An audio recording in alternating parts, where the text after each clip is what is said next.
mendengar dalam kelompok 6 bisa dipresentasikan materi kami. Sebelumnya kami berterima kasih kepada teman-teman yang mendengar pada pagi hari ini, dan kepada Ibu terima kasih atas kesempatan yang telah diberikan kepada kami. Judul materi kami yaitu tentang sejarah pemikiran ekonomi Islam, yaitu anggotanya ada saya sendiri, Tasya Ifara, kemudian ada Zaituni, dan ada Zahrul lainnya. Selanjutnya kita masuk ke dalam sejarah perkembangan pemikiran ekonomi Islam dari masa klasik ini. Nah, pada masa klasik ini, pemikiran ekonomi Islam berfokus pada aspek-aspek yang diatur dalam Al-Quran, teman-teman, yang diatur dalam Al-Quran dan hadis, seperti zakat, larangan riba, dan serta keadilan dalam muamalah. Nah, kemudian kita masuk pada masa pertengahan. Nah, pada masa pertengahan ini pemikiran ekonomi Islam itu mulai berkembang, teman-teman, dan munculnya karya-karya penting dari para tokoh-tokoh pentingnya itu. Masa pertengahan ini mulai adanya perkembangan, tapi bukan perkembangan yang pesat seperti sekarang. Mulai adanya karya-karya yang memang mengarah kepada kewirausahaan ataupun keekonomian. Nah, pada masa modern ini pemikiran ekonomi Islam semakin berkembang dan menjadi suatu disiplin ilmu yang terstruktur. Hal ini dipengaruhi oleh kebangkitan kembali pemikiran Islam di dunia Arab dan negara-negara Muslim lainnya. Pada masa ini berkembangnya lembaga-lembaga keuangan Islam seperti bank syariah, asuransi syariah, dan instrumen keuangan Islam lainnya nih. Nah, itulah bukti dari berkembangnya ekonomi Islam ataupun pemikiran ekonomi Islam dari masa Nabi Muhammad hingga masa kita sekarang ini. Pasti kita salah menyalahgunakan investasinya, malah kita menggunakan investasi yang berbau online gitu.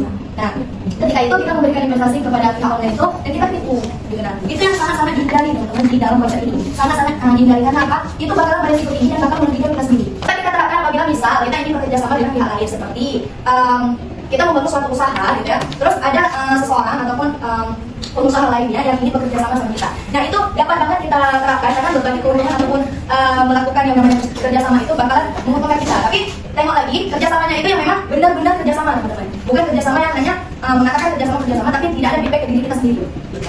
Itu ada relevansi konsep ekonomi Islam dalam kewirausahaan masa kini. Nah, dalam ekonomi Islam, dalam wirausaha itu terdapat beberapa konsep yang sangat relevan apabila diterapkan. Nah, apa saja sih salah satu konsep yang sangat relevan apabila diterapkan dalam kewirausahaan? Yang pertama yaitu bersosial dalam lingkungan. Nah, maksud bersosial dalam lingkungan ini yaitu berinteraksi, itu cara interaksi kita antara si penjual dan si pembeli.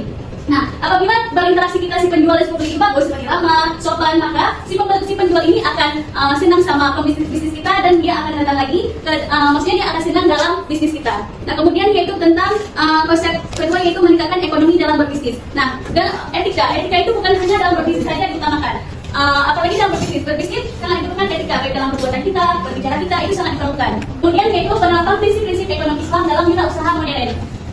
Nah, tentunya dalam ekonomi Islam itu ada beberapa prinsip-prinsip juga yang harus diterapkan. Nah, apa saja sih beberapa prinsip ini? Salah satunya yaitu mengembangkan modal bisnis. Nah, dalam berbisnis ataupun dalam wirausaha itu mempunyai modal. Nah, bagi kita pebisnis ini, dengan kita mampu mengelola ataupun mengembangkan modal, maka kita mendapat keuntungan yang sangat luar biasa. Nah, pastinya dalam berbisnis ini keuntungan itu diutamakan kan? Nah, makanya dalam berbisnis mengelola modal itu sangat penting. Kemudian tanggung jawab. Nah, begitu juga dalam berbisnis, dalam membuka usaha, tanggung jawab itu diutamakan juga. Karena dengan ada yang tanggung jawab, maka bisa terarahkan. Misalnya kalau nggak ada tanggung jawab, yang tanggung jawab masalah keuangan siapa, masalah kebersihan siapa, itu kan nggak ada gitu, maka akan bercampur aduk. Maka itu bisa berantakan. Kemudian yaitu manfaat penerapan prinsip ekonomi Islam dalam kewirausahaan. Nah, dengan adanya penerapan seperti prinsip-prinsip ataupun konsep-konsep yang saya jelaskan tadi, contohnya seperti tanggung jawab, bersosial ataupun berinteraksi dengan baik dan customer, maka bisa membangun kepercayaan customer. Dengan adanya kepercayaan customer yang baik sama kita, maka bisnis kita itu akan berkembang, bisa juga membuka cabang di mana-mana ataupun meningkatkan ketahanan bisnis. Karena dengan adanya customer yang setia dengan kita, maka kita akan dapat keuntungan yang banyak. Jadi bisa membuat bisnis kita itu akan berkembang besar. Yang pertama itu ada pertumbuhan pasar halal dan keuangan syariah. Salah satu peluang besar dalam menerapkan pemikiran ekonomi Islam dalam kewirausahaan modern adalah pertumbuhan pasar halal dan keuangan syariah yang terus meningkat. Semakin banyak konsumen yang sadar akan pentingnya mengkonsumsi produk dan jasa yang sesuai dengan prinsip-prinsip syariah.